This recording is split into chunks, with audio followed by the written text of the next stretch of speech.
¿cómo están? Bienvenidos. Soy Jessica Soto Huerta. Estamos iniciando una nueva edición de este especial Congreso Futuro. Vamos a revisar la ciencia, la tecnología, las humanidades, la innovación que se ha expuesto en Congreso Futuro desde el año 2011 hasta la fecha y a la que han llegado cientos de científicos para plantearnos sus ideas, investigaciones, preguntas y respuestas sobre las distintas disciplinas de los futuros posibles que nos plantean. Por supuesto, queremos recordar que Congreso Futuro nació en la Comisión de Desafíos del Futuro, que está presidida por el senador Diego Girardi, integrada por los legisladores Carolina Goich, Francisco Chaguán, Alfonso Urresti y Juan Antonio Coloma. Cuenta con el respaldo y también la colaboración de la Academia Chilena de Ciencias, de las distintas universidades, de la ciudadanía del mundo político, público y también privado. Y por supuesto de los cientos de científicos que han llegado hasta nuestro encuentro con la ciencia y el conocimiento desde el año 2011. Si quieren revisar nuevamente este programa, les cuento que estamos transmitiendo en las distintas plataformas de las diversas municipalidades de nuestro país a través de Congreso Futuro en tu Comuna en línea. Todo esto gracias a la alianza entre el Senado y la Asociación Chilena de Municipalidades en nuestro compromiso por acercar la ciencia y el conocimiento a toda la ciudadanía. Comenzamos entonces con este especial Congreso Futuro para plantearnos los futuros posibles. Vamos a iniciar este especial Congreso Futuro con una charla ofrecida en el año 2018, los desafíos mundiales del agua y la comida, del israelí Noam Weisbrot. Él llegó a nuestro país, doctor en filosofía, además profesor de hidrología en el Departamento de Hidrología Ambiental y Microbiología del Instituto Zuckerberg para la investigación del agua. En la oportunidad nos dijo que para 1 kilo de carne se requieren entre 5.000 y 20.000 litros de agua. Si lo comparamos con un ser humano consume entre 2 y 5 litros de agua, es decir, la mayor cantidad de agua la ocupamos en comida. Veamos la importancia de esta relación, cómo mejorar el uso del agua y también cómo mejorarla en relación a la comida. Aquí está Noam Weisbrot y esta charla de 2018, los desafíos mundiales del agua y la comida.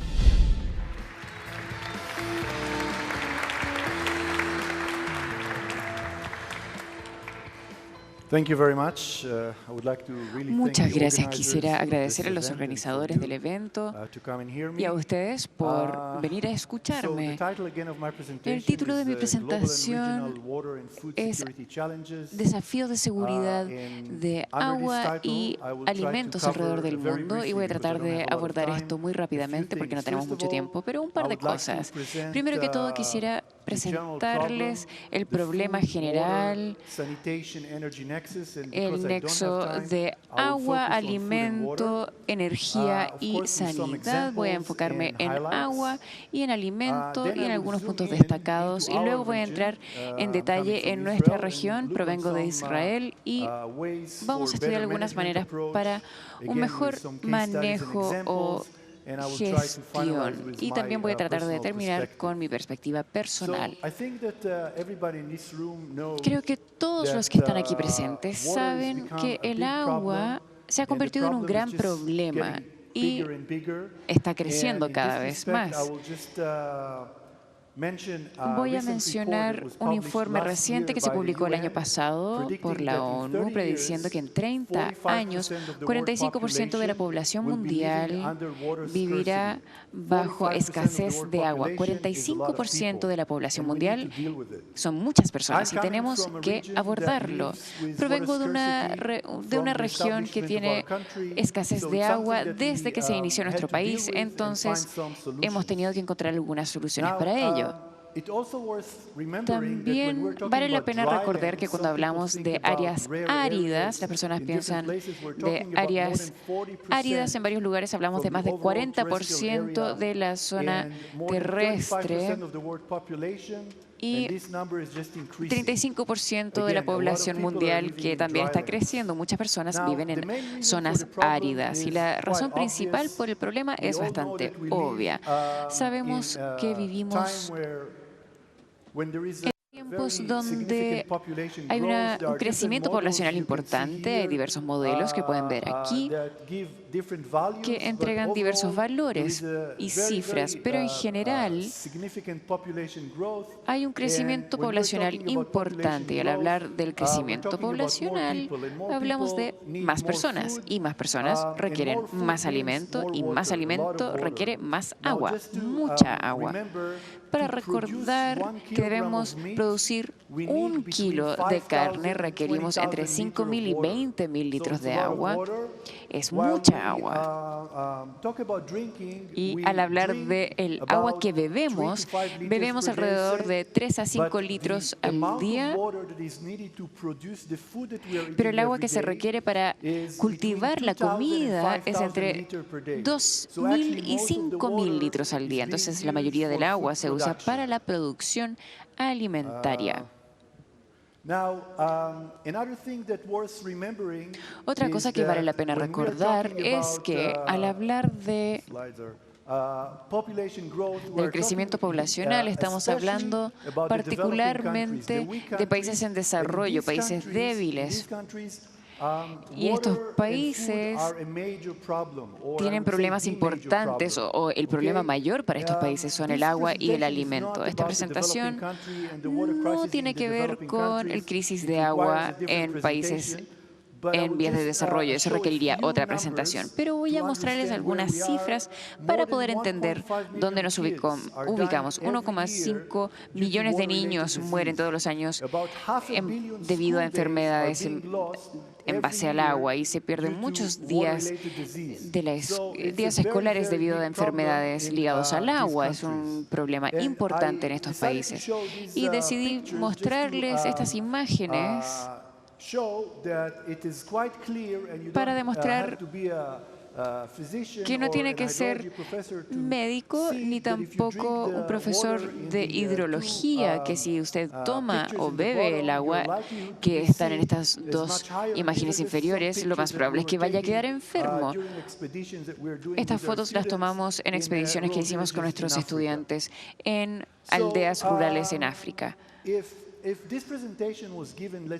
Si yo hubiese hecho esta presentación hace 15 años, la falta del agua era considerado ser un problema de países pobres, como los países que vemos o que vimos en la diapositiva anterior. Pero ahora sabemos que ya no es el caso.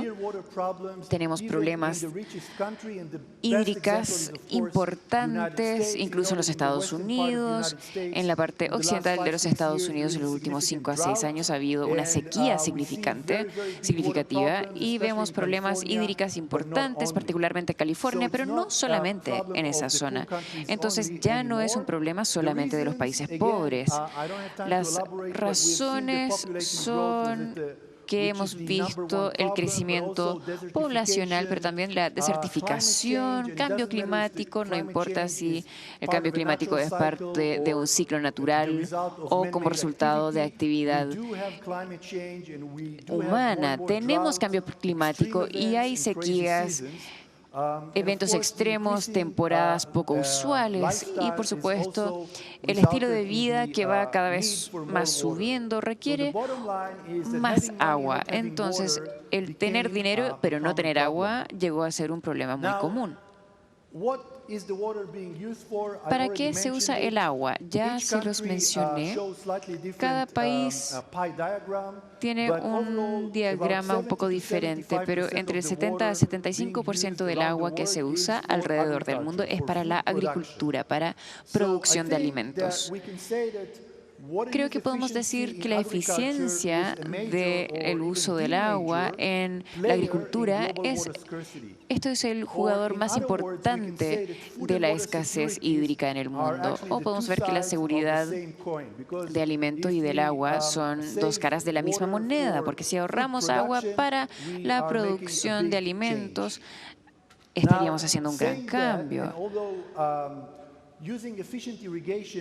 El uso de irrigación o riego sabio es una buena idea, porque la eficiencia de riego es importante, aunque hay una baja adopción alrededor del mundo, incluso en países desarrollados. Vemos los casos extremos de China e India que riegan mucho más que cualquier otro país, generalmente porque tienen una gran población y la eficiencia de riego es menos de 10% del riego generalizado. Entonces hay mucho espacio para poder mejorar.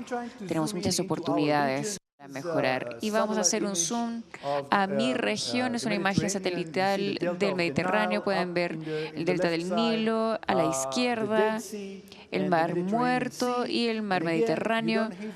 Y no tiene que ser experto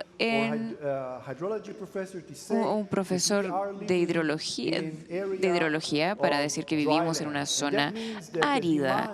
Y esto significa que la exigencia, la demanda y el consumo del agua es mucho más de la reposición natural. Y lo más importante que se puede hacer para abordar la situación es ver el agua como un commodity en escasez. Y si vemos el agua como una commodity en escasez, podemos resolver muchos problemas y mejorar la situación. Esto es muy importante. ¿Qué podemos para administrar de mejor manera nuestra agua? Bueno, la distribución en el país, por supuesto, en Chile, todos saben mejor que yo que hay mucha agua en el sur y el norte contiene el desierto más seco del mundo. Entonces, imagínense si pudieran mezclar el suministro de agua entre el norte y el sur. Solucionaría muchos problemas. Y ahora Israel es un país mucho más pequeño. Hicimos lo siguiente. La optimización y el uso de recursos naturales es muy importante. Y aquí tenemos grandes oportunidades de mejora. Estoy hablando de la cantidad y la calidad. En muchos casos, el problema no es que no tenemos suficiente agua. El problema es que el agua que sí tenemos se está contaminando o está quedando muy salada y no se puede beber o no se puede usar. Entonces, la calidad es muy importante. La legislación, la educación también son muy importantes, pero no tengo tiempo para abordar esos puntos. Voy a mencionar solamente que en Israel, mediante la educación pudimos ahorrar 15% en un año del consumo hídrico anual, que es la cantidad de lo que se produciría en una planta muy grande desalinizadora. Entonces, en la educación se puede hacer mucho, con la tecnología también. Esta presentación es muy corta, no puedo hablar sobre todos estos temas, pero voy a mencionar recursos naturales y la tecnología que están vinculadas, por supuesto. Vamos a hablar del equilibrio del agua. Es muy sencillo. Queremos minimizar el output y maximizar el input. Es muy sencillo. Para minimizar el output significa debemos minimizar la evapotranspiración. La mayoría del agua se pierde mediante agua que se transfiere a la atmósfera mediante la evapotranspiración o la evaporación. Si podemos evitar eso, podemos ahorrar mucha agua. La captura de aguas de inundaciones también son muy importantes. Cuando llueve, llueve mucho y mucha de esa agua queda en el agua o en lagos salados también. Y también la agricultura adecuada es muy importante. Esta es una aldea agrícola en la zona sur de Israel. Es una zona muy árida y una zona agrícola. Todos los invernaderos en esta aldea y todos estos aldeanos subsisten de la agricultura. Toda la agricultura se lleva a cabo en invernaderos y hay mucho riego por goteo que ahorra mucha agua y permiten estas actividades agrícolas incluso en un lugar tan seco como este. Y no tengo tiempo para discutir en mayor detalle todos los ejercicios que hacemos. Y el riego por goteo o por gota se inició en la década de los 60 y ahora es un patente multimillonario. Hay muchas empresas que lo usan, pero la clave es entregar el agua a las plantas cuando la necesitan y dónde la necesitan. De esta manera se obtiene un riego muy eficiente, con una eficiencia de 90% o más, y la mayor cantidad de cultivo posible. Y este cambio fue en un año nada más. Y como pueden ver, la adopción de este método sigue siendo muy bajo. Sin entrar en mayor detalle, si recordamos dos frases: más cultivos por unidad y más cultivos por gota, podríamos hacer mucho. Y este gráfico también muestra lo que podríamos hacer. Este es el consumo de agua per cápita en Israel desde los 50 hasta hoy. Y pueden ver que el país redujo su consumo de agua a menos del 50% de lo que era hace 50 años. Y con esta diapositiva creo que es evidente que la eficiencia del consumo del agua tal vez no sea una solución completa, pero es una solución parcial muy buena que puede mejorar la situación de manera importante.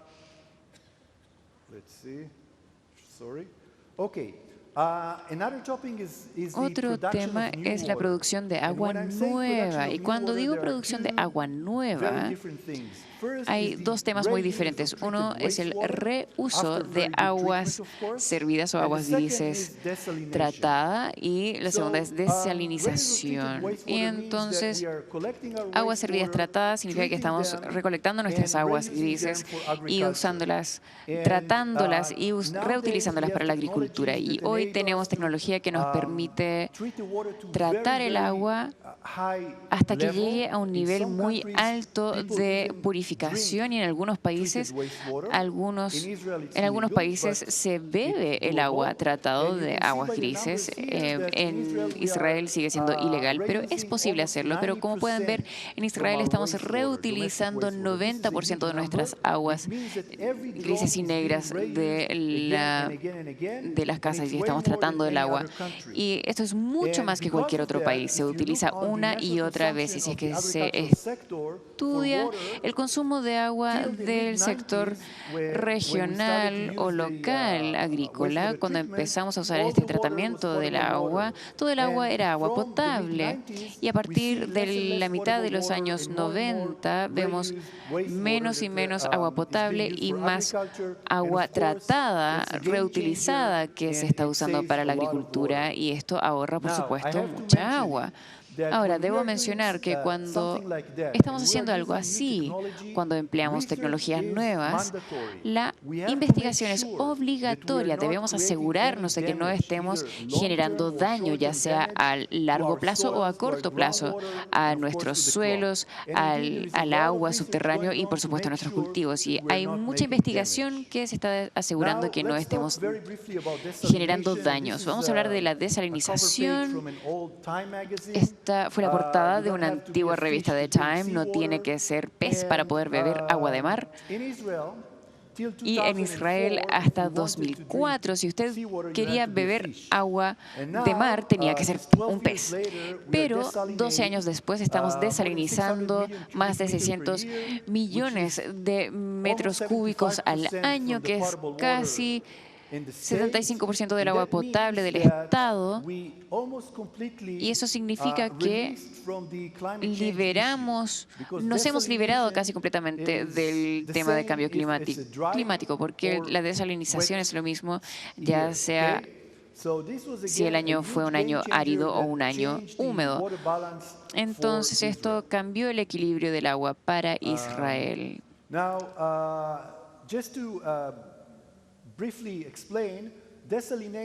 Entonces, para explicar la desalinización, que es la osmosis inversa, que ha progresado mucho desde el final de las décadas de los 60,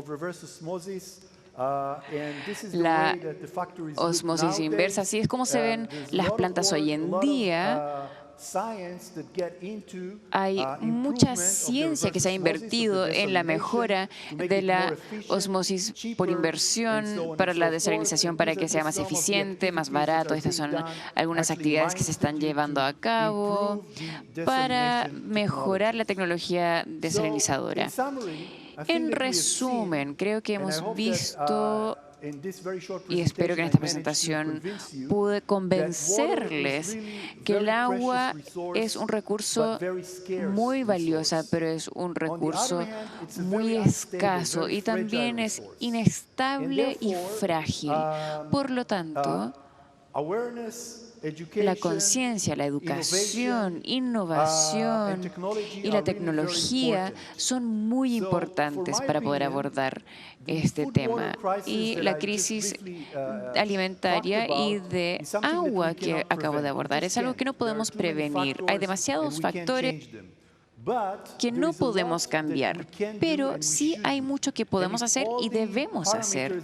Si todos los parámetros funcionaran en conjunto, la industria, los agricultores, los tomadores de decisiones, los investigadores, si todos trabajaran en conjunto, creo que podríamos hacer un trabajo mucho mejor de lo que estamos haciendo en este momento.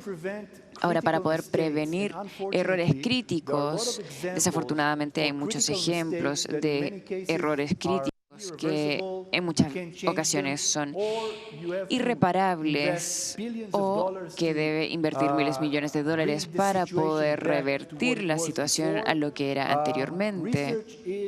La investigación es esencial y muchas personas tratan de ahorrar dinero en la parte de investigación y el precio en el ahorro de inversión es muy alto. Entonces, no podemos suponer que una tecnología que se usó de manera efectiva en un lugar pueda usarse de manera efectiva en otro lugar. Debemos investigarlo, explorarlo, llegar a las conclusiones correctas.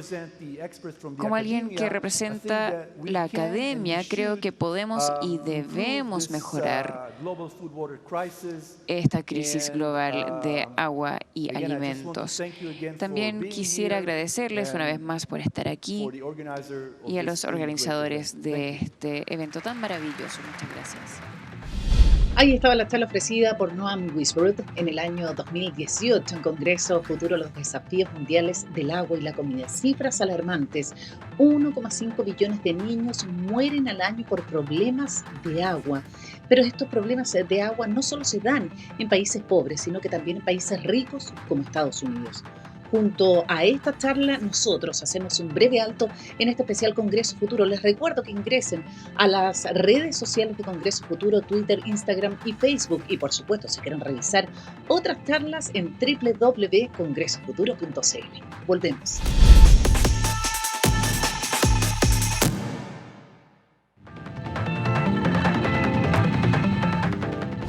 Estamos de regreso en este especial Congreso Futuro, revisando los futuros posibles en distintas áreas: ciencia, tecnología, humanidades, innovación y, por supuesto, también las artes. Les recuerdo que estamos transmitiendo este programa en las plataformas de diversas municipalidades de nuestro país. Nos pueden ver ahí a través de Congreso Futuro en tu comuna en línea. Todo esto gracias a la alianza entre el Senado y la Asociación Chilena de Municipalidades. Comenzamos el segundo bloque con una charla ofrecida en el año 2017 por el rumano Mijail Rocco, doctor en Ingeniería del Instituto Politécnico de Budapest, además presidente fundador del Subcomité de Ciencia, Ingeniería y Tecnología en escala del Consejo Nacional de Ciencia y Tecnología de Estados Unidos. En la oportunidad nos señaló que se quiere crear un nuevo tipo de computadoras donde no solo se guarden datos, sino que tenga un alto nivel de lenguaje y, por supuesto, que pueda operar con eficiencia energética. Nos quedamos entonces con la charla ofrecida por Mijail Rocco en el año 2017, nanotecnología y computación cerebral. Aquí está.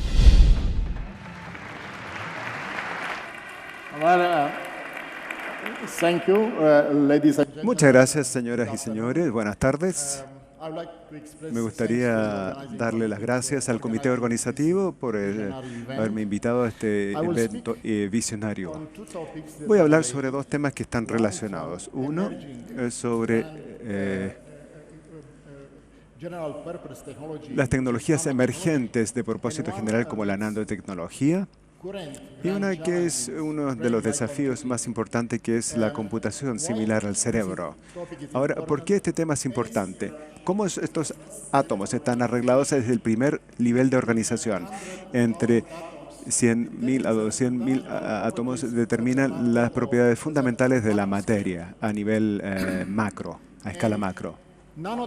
Y la nanotecnología lidia con los controles sistemáticos y la reestructuración de la materia para crear nuevas propiedades, funciones nuevas que podrían darse en la biología, en la medicina.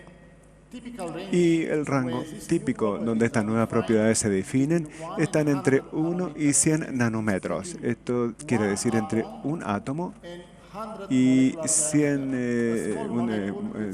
diámetros de moléculas. Una molécula es un nanómetro. ¿Y por qué lo hacemos?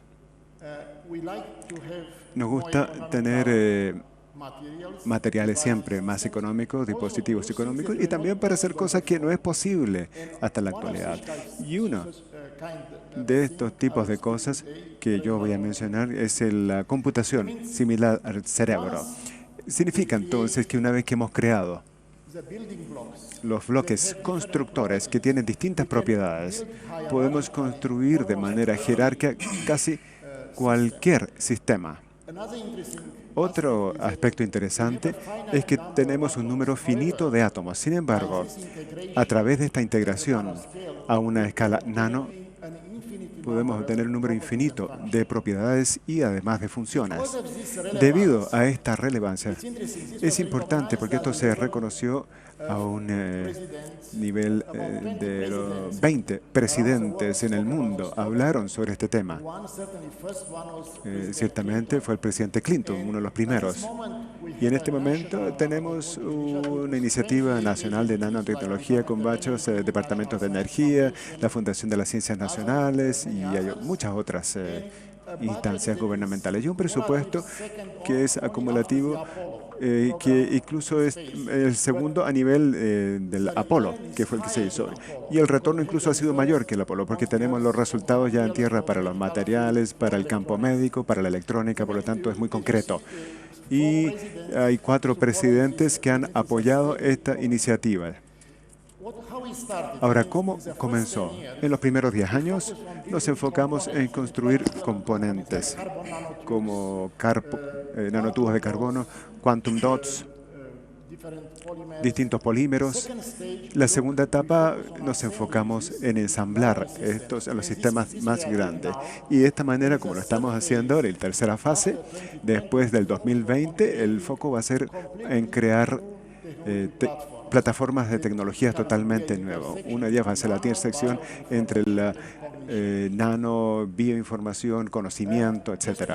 Ahora, para poder darles un ejemplo, en la primera fase, si tenemos la tabla periódica, utilizamos casi todos los elementos en la tabla periódica para poder crear nanoestructuras o nanomódulos. Y nosotros creamos, por ejemplo, aquí tenemos la imagen de los nanotubos de carbono o las nanopartículas en la superficie y el primer dispositivo Quantum, que fue creado solo el 2010. Por lo tanto, es un descubrimiento muy reciente. También la nanotecnología permite que la electrónica siga avanzando. Y hay un avance desde el 2000 hasta el 2017. Y eso se debe básicamente a la nanotecnología. De lo contrario, hubiésemos visto un desarrollo más bien plano.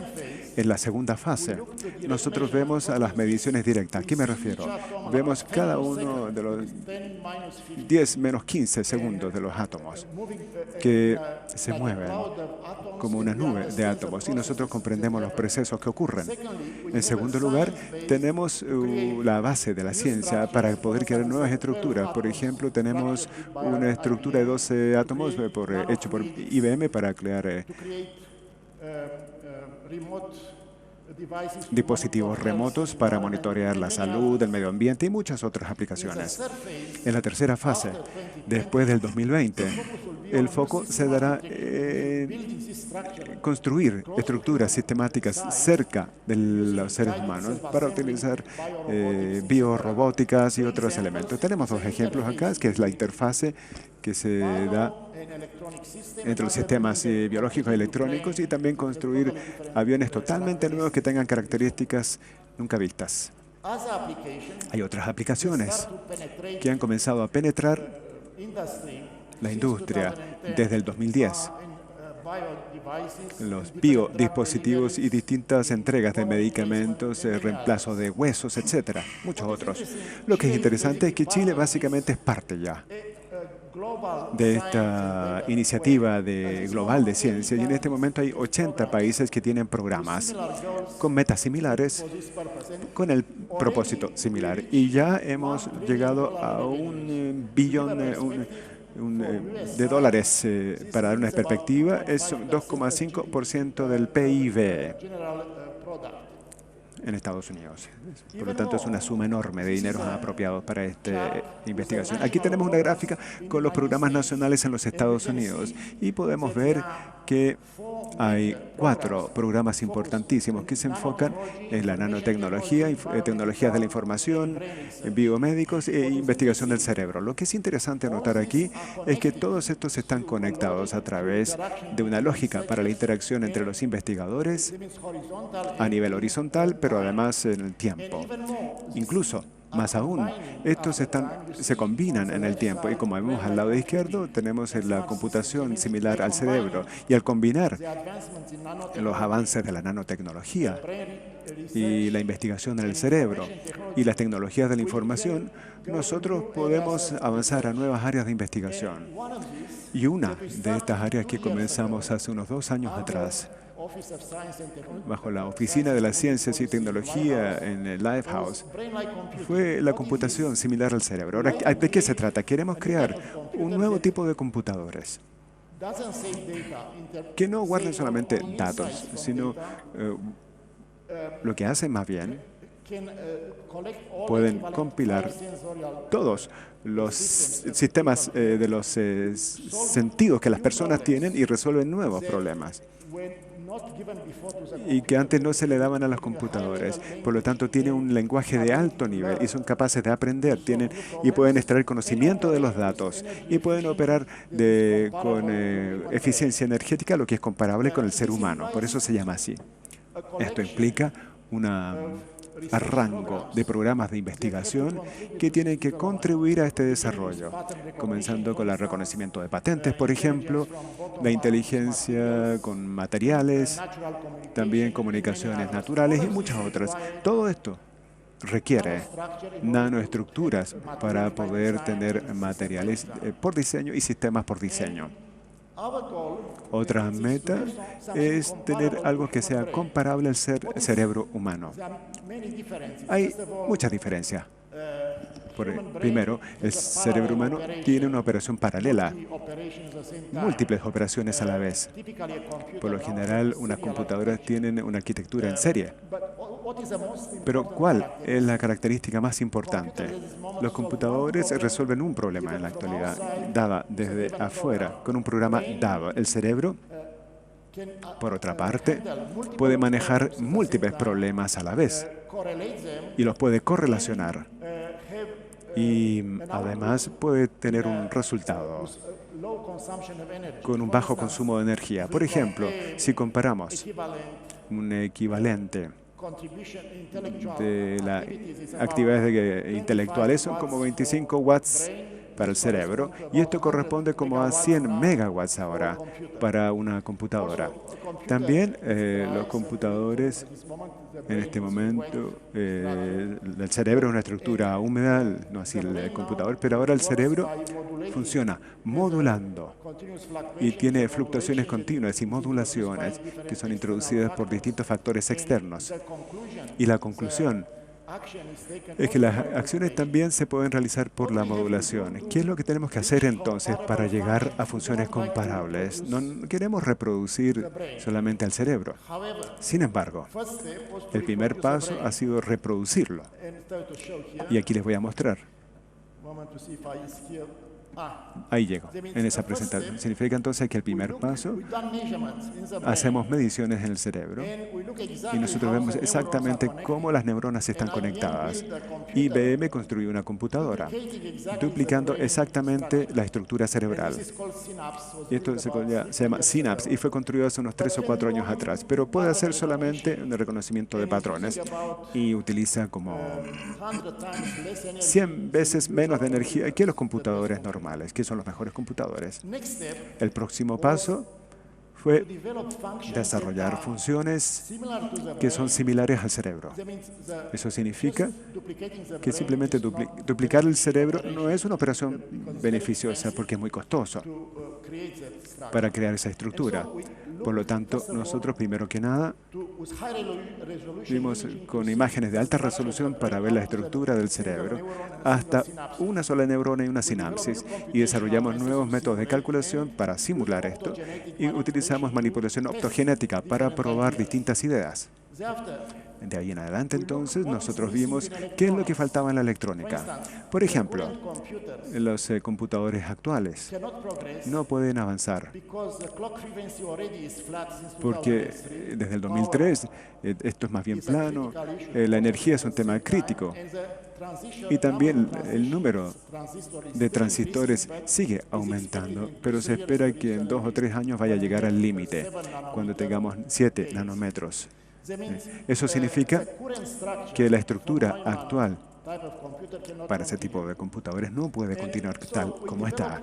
Por lo tanto, hemos desarrollado distintos objetivos intermedios, como crear, por ejemplo, una arquitecturas totalmente nuevas, poder crear también nuevos sistemas de sensores inteligentes y también poder crear distintos mecanismos para aprender de las máquinas y la ciberseguridad.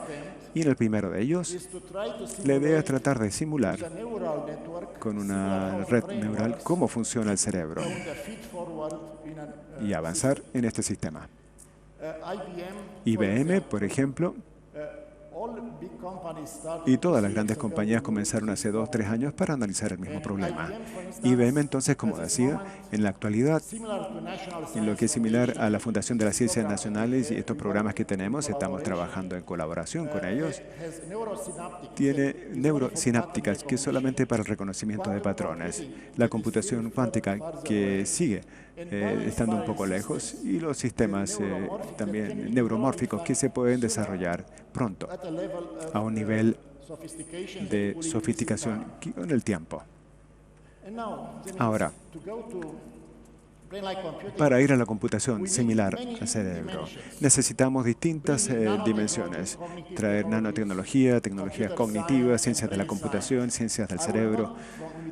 Debido a poco tiempo, no voy a detallar todo, pero la idea es que uno tiene que ver todos estos problemas y a la misma vez. Una solución es desarrollar un dispositivo que se llama asistente cognitivos inteligentes, que funcionen de manera colaborativa con las personas, tomen la información y tengan una colaboración natural con el sistema cognitivo de las personas, pueden emprender alguna acción. Y este proyecto ahora se está desarrollando en la Fundación de las Ciencias Nacionales, en colaboración con muchas otras agencias y organismos. ¿Qué debieran hacer estos sistemas? Debieran apoyar, por ejemplo, ayudar a comunicar y comprender el medio ambiente, extender las capacidades cognitivas, como por ejemplo obtener mejor memoria, incluyendo ver cómo está el nivel de ánimo de las personas, también tener un mentoreo para nuevas áreas que en la actualidad no se desarrollan. Y hemos desarrollado, de hecho, distintas ideas.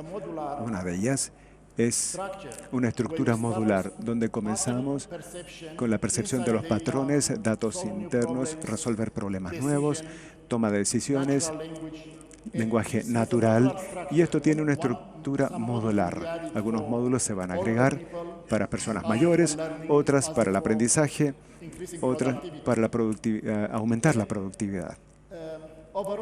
Y en general, nosotros vemos que hemos pasado de las máquinas automatizadas a las máquinas inteligentes, que es lo que tenemos ahora, hasta sistemas de ingeniería centrados en el ser humano, como esta asistencia o apoyo cognitivo. Voy a dejar en la página web todas las referencias para la información detallada que ustedes quieran tener. Entonces, para cerrar, este es un proyecto que está en curso. Tenemos como objetivo de 10 a 15 años desde ahora para poder llegar a dispositivos que puedan funcionar para propósitos comerciales. Sin embargo, algunos dispositivos neuromórficos se van a desarrollar más temprano. Y me gustaría subrayar la importancia para tener esta visión a largo plazo, centrado en el ser humano, para tener logros importantísimos a largo plazo. Muchas gracias por su atención.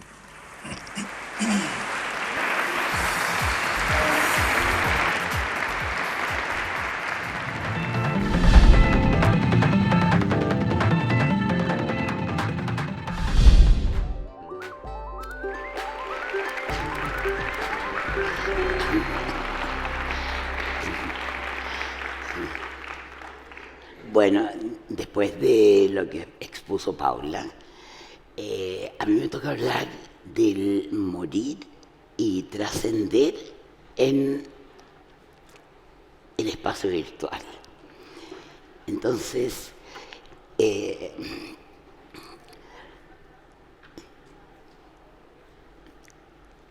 esto es una cosa que es lo fundamental. En este momento estamos inmersos en la muerte, desde todas las pantallas, todos los dispositivos. Nos bombardean imágenes de muerte, de guerras lejanas, asesinatos, accidentes, atropellos, atentados. Nos llega la muerte permanentemente. Y la muerte se personaliza. Antes, en la Edad Media, por ejemplo, con la mortandad enorme durante la peste bubónica, por ejemplo. Y claro, la gente estaba bombardeada también por una muerte presente, pero son muertos anónimos que no trascendieron. Entonces, a ver, tengo que cambiar esto. Entonces, en cámara, en todos los medios, en todos los dispositivos, nos llega la muerte.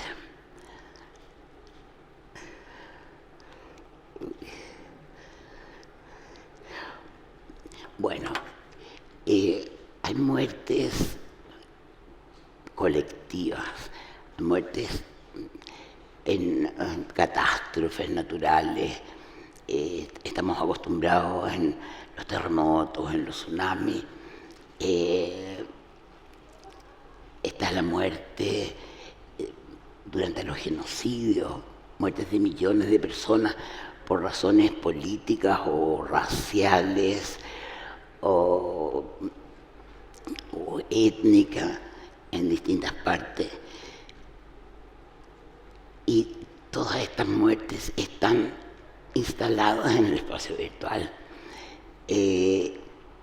Cada muerto tiene su espacio y podemos honrar a los muertos en las redes sociales, en cementerios virtuales, hay tumbas digitales que uno puede comprar una tumba digital y visitarla virtualmente, mandarle mensajes al deudo. En las redes sociales, todas las redes sociales tienen su forma de mantener la memoria de los fallecidos. Actualmente en Facebook, por ejemplo, hay 800 millones de muertos y la proyección que se hace para 40 años es que van a haber muchos más fallecidos en las redes sociales que vivos, porque siguen inmortalizados, porque no se eliminan las cuentas, entonces se va acumulando y se habla de los fantasmas de Facebook, por ejemplo. Entonces, las redes tienen cuentas conmemorativas, porque hay muertos sin tumba, hay muertos que solamente lo encuentras en lo virtual, esos muertos durante la dictadura, o los muertos que han sido cremados, y un desaparecido no tiene tumba, entonces se le honra, se homenajea virtualmente y en un correlato offline, online. Entonces, todos los homenajes presenciales que se hacen, sean colectivos o sean individuales, sube a la red inmediatamente. Entonces, no existe la muerte digital.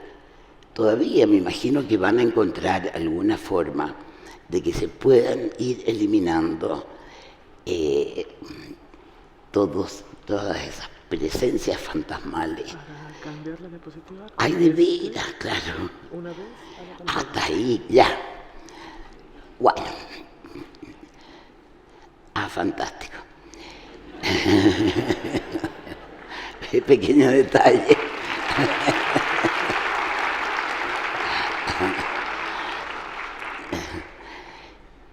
Ya, entonces no veo nada. Bueno, eso ya lo habíamos visto. Genial, ya. Bueno, en apenas 8 años de existencia, dice ahí, Facebook acumuló oficialmente 30 millones de usuarios muertos. Le puse color yo. Claro, pero son bastantes igual. Ya, 13, que es la población de Tokio, no deja de ser. Ya, entonces, esto es lo que les decía de Facebook, que también lo vamos a pasar. Bueno, la muerte en el espacio virtual, honrar a los muertos, tiene un costo.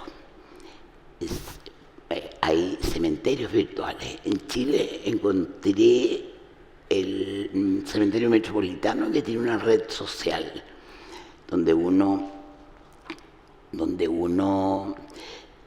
instala al deudo y le manda mensajes, enciende velas y está permanentemente. En esta página, por ejemplo, que es un pantallazo, el primer pantallazo que hice tenía, por ejemplo, 12.200 mensajes. Y el último que lo corregí ya tenía 12.900 y tanto. Este no es del cementerio metropolitano, es un cementerio virtual X. Esa es una tumba digital en Estados Unidos, claro. Entonces ahí es una especie de pantalla con toda la historia del muerto, con videos, la voz del fallecido, la foto se va actualizando y se visita como quien visita el cajero automático, digamos, porque después tenemos estos que son obituarios virtuales. Hay múltiples sitios de estos, con distintas posibilidades de conectarse con el deudo, mandarle mensajes, honrarlo, y se vive en una especie de catarsis, porque el poder comunicarse, el poder escribir los sentimientos, ayuda en el duelo. Voy a ser autorreferente, pero mis 2 hijos son muertos sin tumba. Mi hijo hacía mountain bike y murió en una carrera, en un descenso, y después fue cremado. Los otros ciclistas están permanentemente honrándolo, recordándolo, y hacen estos pedaleos ceremoniales, carreras en honor de él, con fotos de él y el nombre de él. Y aunque parezca raro, pero me consoló ver cuánto lo querían y admiraban y respetaban, y de alguna rara forma me ayudó. Ahora, las calles, el espacio urbano y el espacio virtual, que es un espejo. Entonces ahora, durante este estallido, recorriendo las calles, virtuales, porque todo el material que estoy mostrando está en Google. Entonces, los muertos trágicamente, los muertos por la violencia, por la represión, son representados y en una especie de apropiación. Y podemos ver a Felipe Camiroaga de Superman, la Gabriela Mistral feminista, la señora Anita, que es un ícono de los derechos humanos, y están presentes en las plazas, en las calles, en carteles, vivos. Se les ha resignificado. En la memoria histórica reciente, lo que planteó acá es, nosotros vivimos en un país y en un continente que sufrió una dictadura prolongada con muchas muertes y desapariciones. Entonces, la memoria colectiva de esos caídos en dictadura se integró al momento actual, al estallido, y vemos las fotos de los nietos de los desaparecidos en las calles y en las plazas hoy día.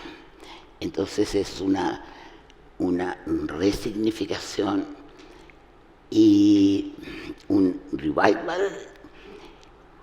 Entonces, a ver, una cosa. Acá en el espacio doméstico se recuerdan permanentemente los familiares. Esta es el pesebre que hizo una nieta en Navidad, y una niñita, ella incluyó la foto del abuelo. Esto es lo que vemos en las calles.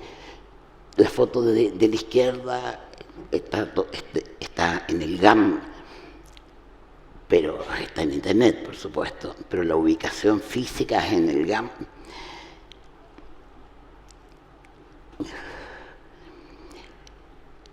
Esto es importante. Nuestras ciudades y nuestra sociedad está fragmentada, ¿no es cierto? Tenemos espacios encapsulados dentro de la ciudad, que tenemos culturas y subculturas propias. Acá encontramos, por ejemplo, la memoria de los narcos, de sus caídos. Entonces, estas muertes intolerables que son las muertes, ¿no es cierto?, de los niños caídos por balas locas, porque hay muertes que son intolerables. Y esto se registra, esto está en internet y está en las poblaciones, y los narcos los honran, y todos sabemos que, por ejemplo, en el cumpleaños de Rachel, que es la chica esa, que fue hace pocos días el cumpleaños y que murió hace mucho tiempo, y los fuegos artificiales y las velas son permanentes, o sea, no hay olvido.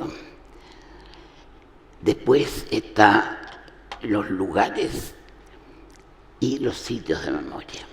Los sitios de memoria en todos los países donde hubo dictadura o conflicto social, se erigieron sitios de memoria donde recordar, honrar a las personas caídas y educar en derechos humanos. Entonces tenemos,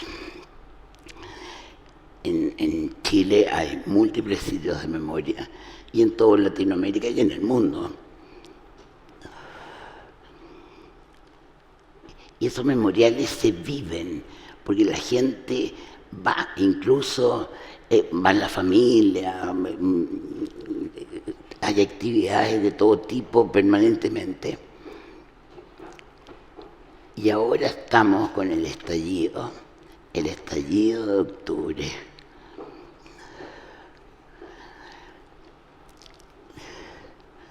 Bueno, eso es lo que ya había dicho, o sea, esta interacción online, offline, convoca a la memoria en distintos espacios, distintos grupos sociales, distintas culturas, distintas épocas, y tiene toda la simbología que ya son conocidas en todo el planeta. Las mujeres con las fotos de sus familiares en el pecho son ya un ícono, son un ícono universal. Ya. Bueno, en conclusión o en resumen, no morimos digitalmente nunca. Podemos instalar de antes de morirnos, ¿eh? Porque hay gente que deja un video, enfermos terminales o qué sé yo, un video saludando a sus familiares, diciéndole lo que los ama, que no sufran, etc. Y que hay instalado en una página web. Y ayuda al duelo sin duda alguna. Y la memoria colectiva es una memoria que está instalada no solamente en el pasado, sino que en el presente, y es una memoria que va a permanecer instalada mientras no se cumplan las demandas de justicia, de verdad y reparación.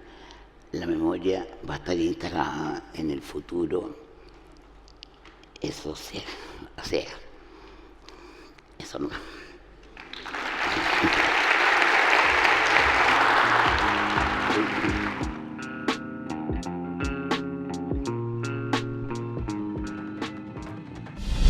Ahí estábamos viendo a la antropóloga chilena Adriana Goñi, que nos ofreció este año 2020 su charla Morir y trascender digitalmente. Esta antropóloga nacional que obtuvo su licencia en antropología y arqueología en la Universidad de Chile y quien utiliza las redes para difundir información antropológica. Actualmente es coordinadora para Chile en el Observatorio Cibersociedad.